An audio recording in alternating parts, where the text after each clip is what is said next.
नमस्कार विद्यार्थी मित्रों, मैं हिंदी अध्यापक परेश पटेल, कक्षा 9 हिंदी विषय व्याकरण। इकाई का नाम है शब्द और पद। भाषा की सबसे छोटी इकाई वर्ण और वर्ण के दो भेद हैं, एक स्वर और व्यंजन। स्वर के तीन भेद हैं, एक ह्रस्व, दूसरा दीर्घ, तीसरा प्लुत स्वर। जबकि व्यंजन के भी तीन भेद हैं, एक स्पर्श व्यंजन, दूसरा ऊष्म व्यंजन, तीसरा अंतस्थ व्यंजन। स्वर 11 है यानी 11 और व्यंजन 33 है अर्थात 33।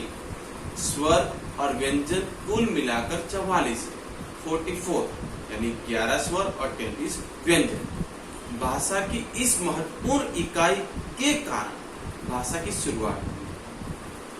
शब्द की महत्वपूर्ण इकाई का यही एक महत्वपूर्ण प्रथम चरण है।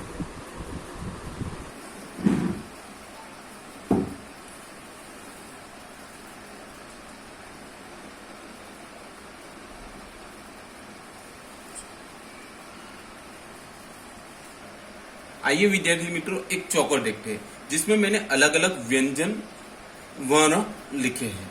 उस वर्ण चौकर में से कुछ शब्द बनाइए। देखिए, मैंने एक पहले चौकर में लिखा है कमल, उसी के नीचे देखिए मैंने दूसरा शब्द वर्ण बनाया है मन। उसी चौकर में हम देखते हैं तो तीसरा शब्द लिखा है चरण। आप इन्हीं शब्दों को बनाएंगे। बालक, देखिए मैंने उस नीचे लिखा है कमल, मन, तन, चरण, पकवान, बालक, कल।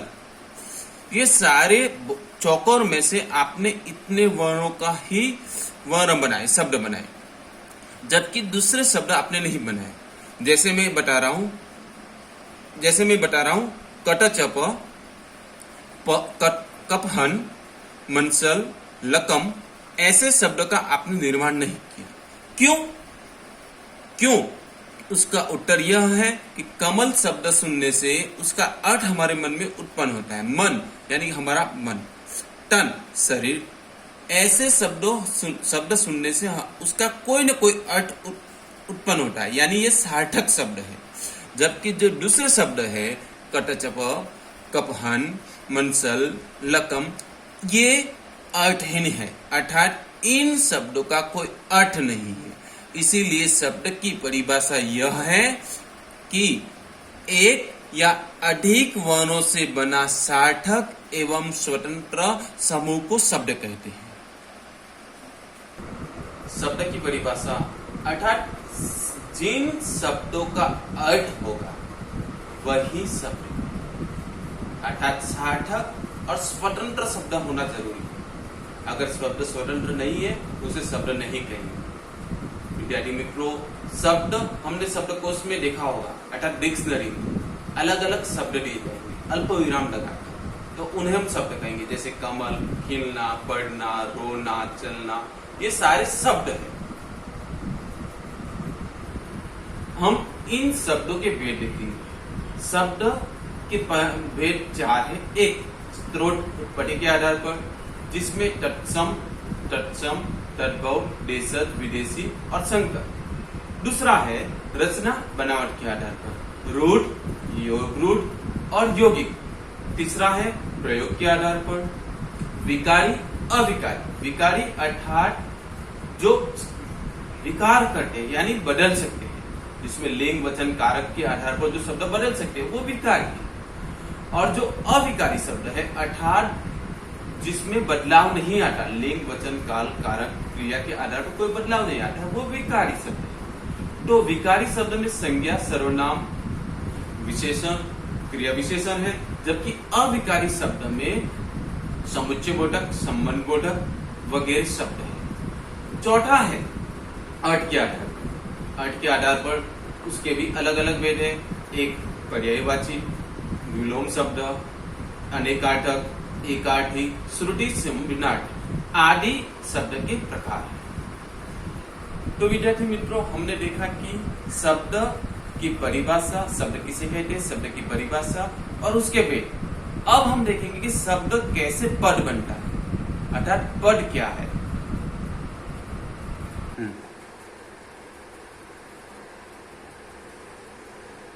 कमल के फूल सरोवर में खिलते हैं। दूसरा वाक्य है लड़का पढ़ रहा है। हमने देखा कि इसमें हमने अलग अलग शब्दों का प्रयोग किया, यानी शब्दों का समूह प्रयोग किया। लड़का, तालाब, सरोवर, फूल, खिलना, ये सारे शब्द है, लेकिन हमने उसको वाक्य में प्रयोग किया, अर्थात वो पद के रूप में आए। क्यों पद के रूप में? क्योंकि वह कारक, लिंग, वचन, क्रिया विशेषण और क्रिया के व्याकरणिक नियमों में बंध जाते हैं। लड़का, हमने कमल के फूल शब्द का प्रयोग किया, यानी वो बहुवचन है। इसी वजह से जो खिलना शब्द है वो खिलना क्रिया का रूप खिलते शब्द हुआ। हमने खिलता शब्द नहीं प्रयोग किया, क्योंकि व्याकरण के नियम के आधार पर वह शब्द उसी क्रिया के साथ प्रयोग किया जाएगा। वैसे ही दूसरा शब्द हमने देखा, दूसरा वाक्य देखा कि लड़का पढ़ रहा है, जहां पर लड़का एक वचन है, उसी के आधार पर क्रिया प्रयोग हुई पढ़ता है। पढ़ते है नहीं प्रयोग किया, या पढ़ती है नहीं प्रयोग किया। क्यों? क्योंकि वाक्य में जो शब्द है, जो पद है, उसी के आधार पर उसका प्रयोग किया जाता है। यानी शब्द स्वतंत्र न रहकर जब वाक्य में प्रयोग किया जाता है, लेकिन वह लिंग, वचन, कारक के नियमों के आधार पर, यानी व्याकरणिक नियमों में बंध जाता है, तब वो पद कहलाता है। यानी कि लड़का एक पद हो जाएगा, पढ़ना पद हो जाएगा। जबकि पहले वाक्य में देखा कि कमल एक पद है, कमल के फूल एक पद है, सरोवर पद है, खिलते हैं पद।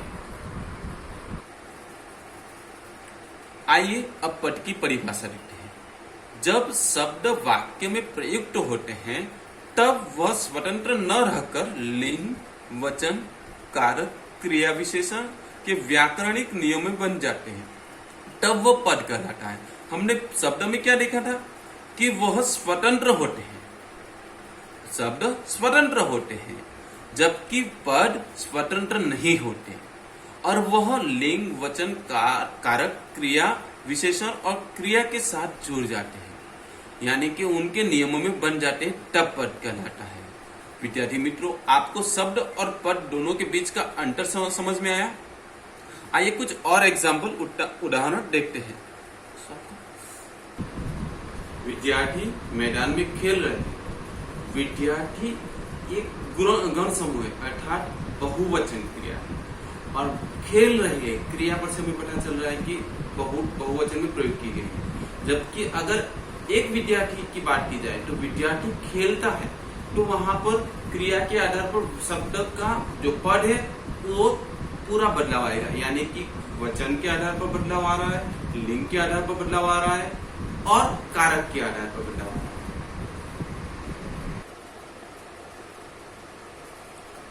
पद के प्रकार, प्रकार है एक संज्ञा पद, सर्वनाम पद, क्रियापद, विशेषण पद और क्रिया विशेषण पद। वाक्य में हम देखते हैं कि जब वाक्य बनाया जाता है या प्रयोग किया जाता है, उसमें सबसे पहले सर्वनाम या संज्ञा पद का प्रयोग किया जाता है, या दोनों का प्रयोग किया जाता है, क्रिया का प्रयोग किया जाता है। तो वो अलग अलग पद है। हम उदाहरण के माध्यम से देखेंगे कि उसमें एक वाक्य में किस प्रकार का प्रयोग किया जाता है पद। अनुज ने मुझे बहुत सुंदर किताब दी। उसमें अनुज संज्ञा पद कहलाएगा। अनुज शब्द नहीं है, वाक्य में प्रयोग होने के कारण वो शब्द नहीं है, वो जब अकेला प्रयोग किया जाएगा तब वो शब्द होगा। तो अनुज यहाँ संज्ञा पद है, मुझे वह सर्वनाम है, बहुत सुंदर किताब दी, बहुत सुंदर किताब की भी विशेषता है, यानी वो क्रिया विशेषण है और सुंदर किताब विशेषण है और डी क्रिया है। वैसे ही उसके अलावा दूसरे एग्जाम्पल है, शिक्षक ने हमें महत्वपूर्ण जानकारी दी।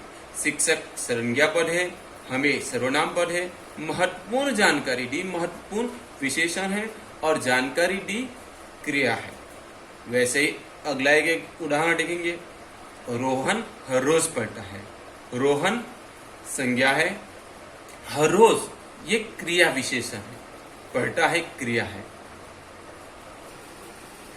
विद्यार्थी मित्रों, शब्द और पद के बीच में अंतर देखेंगे। एक, शब्द स्वतंत्र होते हैं जबकि पद स्वतंत्र नहीं होते। शब्द वर्णों के सार्थक समूह है, जबकि शब्द वाक्य में प्रयोग होकर व्याकरणिक नियमों में बन जाता है। तब वो पद कहलाता है। अर्थात शब्द ही पद बनता है, परंतु कुछ व्याकरणिक नियमों में बन जाते हैं, तब वो पद कहलाता है। शब्द के उदाहरण देखते हैं, कमल, पढ़ना, सूर्य, चंद्र, पाठशाला, विद्यार्थी, लड़का वगैरह। जबकि इन शब्दों का जब वाक्य में प्रयोग होता है तो पद कहलाता है। जैसे सूर्य हर रोज उदय होता है।